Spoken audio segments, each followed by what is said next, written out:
भोजन के साथ भजन चलाते हैं तो वो भोजन जब पचता है तो नस नस में परम पवित्रता और भजन के परमाणु फैलाता है। जो अपनी नस नस में नाम, पवित्रता, भक्ति, ज्ञान, तो भोजन में बहुत सावधान रहिए। ये 24 घंटे के लिए हमारे विचारों को अपवित्र या पवित्र करेगा भोजन।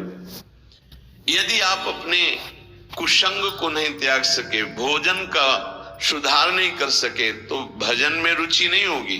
ध्यान रखना, अगर आप हमारी प्रार्थना नहीं मानते हैं तो ये अपराध होगा, आज्ञा का उल्लंघन होगा और वो आपके लिए बहुत ही हानिकारक होगा। पहले आहार शुद्धि करें, बहुत भोजन शुद्ध, बड़ी कृपा है, आकाशवृत्ति से जीवन चलता है, श्री जी को भोग लग करके मिलता है, परम पवित्र है।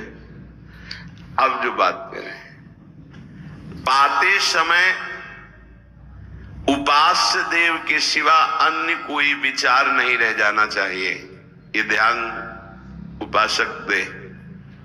इसीलिए नाम कीर्तन चला दिया जाता है। चलता है नाम कीर्तन, नाम कीर्तन चला दिया जाता है कि आपका मन किसी विषय का चिंतन न करने पावे, नाम कानों में पड़े और चिंतन नाम का हो। जब हम भोजन के साथ भजन चलाते हैं तो वो भोजन जब पचता है तो नस नस में परम पवित्रता और भजन के परमाणु फैलाता है। अब जैसे आजकल भोजन की प्रथा, जूता मोजा वही सोच में पहन के गए हैं, वही लघु शंका में, और वही होटल में बैठ के वैसे ही जूता मोजा, वही कपड़े, वैसे ही बनाने वाला क्या भाव वाला है, कैसी पवित्रता रखता है, और पाने वाला क्या भाव रखे हैं और कैसी पवित्रता है, इन सब का प्रभाव भोजन पे पड़ता है। अगर भोजन ठीक नहीं तो बुद्धि निर्णय नहीं कर पाएगी ठीक।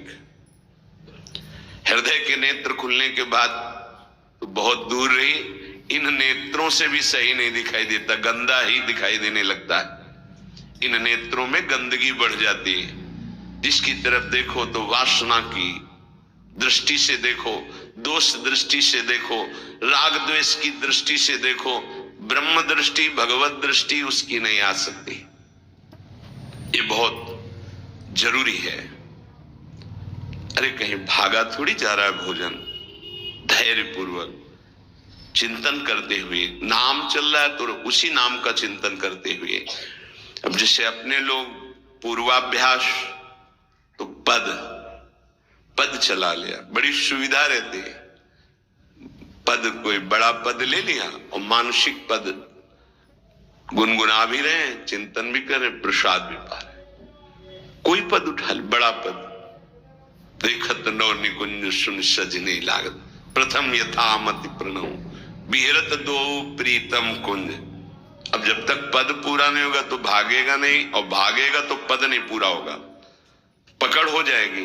अब पद चल रहा है, प्रसाद पा रहे, तो कभी कभी प्रसाद पाते पाते आंसू चल रहे हैं, प्रसाद पा रहे हैं, पद चल रहा है।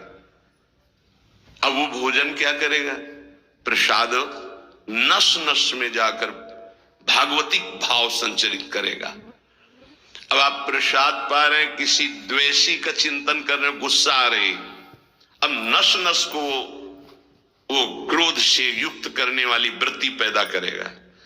आप प्रसाद पा रहे हैं, कोई काम चिंतन कर रहे हैं, वही प्रभाव आपके अंदर पड़ेगा। हमारी पद्धति रही है प्रसाद पाने की, चाहे जितना पवित्र हो, पर भोजन पाने के पहले हाथ पैर धोए गए, कुल्ला किया गया, पवित्र हो करके फिर वहां बैठ करके, पद्धति थी, आसन पीढ़ा चटाई बिछा दी गई, पवित्रता पूर्वक बैठे, भोग सामने आया, भगवद अर्पित प्रसाद है तो जय जयकार और कीर्तन करके पा रहे हैं। अगर वो ऐसी जगह से मिला है, भगवद अर्पित नहीं है, तो अपने सामने 1 मिनट रुक कर भगवद अर्पित करते हैं, फिर जय जयकार इष्ट की, गुरुदेव की, भगवान नामों की गूंज करके फिर पाते। वो प्रसाद हमारे हृदय में पवित्र भाव पैदा करेगा, भजन बढ़ेगा।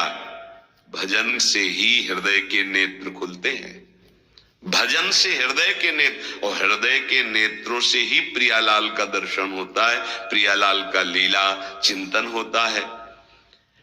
जो अपनी नस नस में नाम, पवित्रता, भक्ति, ज्ञान, तो भोजन में बहुत सावधान रहिए। ये 24 घंटे के लिए हमारे विचारों को अपवित्र या पवित्र करेगा भोजन। अगर अशुद्ध भोजन हो गया तो 2-3 दिन तक तो विक्षेप पड़ेगा ही। अगर बहुत ही निषिद्ध भोजन हो गया तो हो सकता है कि भजन भी रुक जाए, विक्षेप क्या रुक जाए, ऐसा ऐसा भोजन होता है। भोजन बहुत संभाल के, भले भूखा रहना पड़े तो अच्छा है 1-2 दिन, पर ऐसा भोजन न होने पावे जो हमारे भजन को छीण करे। प्रायः जब श्री जी की शरणागति दीक्षा दी जाती है यहाँ, तो पहला कि तुम्हें 11 माला गुरु मंत्र के तो करने ही है, दूसरा 12 पद चतुरासी जी के पढ़ने ही हैं पक्का, तीसरा तुम्हें उस रसोई से कभी भोजन नहीं पाना है जिसमें मांस बना है, जिसमें मांस रांधा गया है। भले तुमको वहां दाल, रोटी, खीर और ये सब बना के दे, पर वो सात्विक भोजन नहीं होगा, वो राक्षसी भोजन होगा, क्योंकि वो रसोई अपवित्र है, उसके पात्र पवित्र। ये दीक्षा के समय दिया जाता है। चौथा, जो तुम्हारे उपासना की, इष्ट की, गुरुदेव की, संतों की, भगवत स्वरूपों की निंदा करे, वो चाहे रिश्तेदार, नातेदार, चाहे कोई भी हो, हम उससे संभाषण बैठकर नहीं करेंगे, कान में उंगली डालकर राधा राधा बोलकर चले जाएंगे। ये दीक्षा के समय शिक्षा दी जाती है। यदि आप अपने कुसंग को नहीं त्याग सके, भोजन का सुधार नहीं कर सके, तो भजन में रुचि नहीं होगी, ध्यान रखना।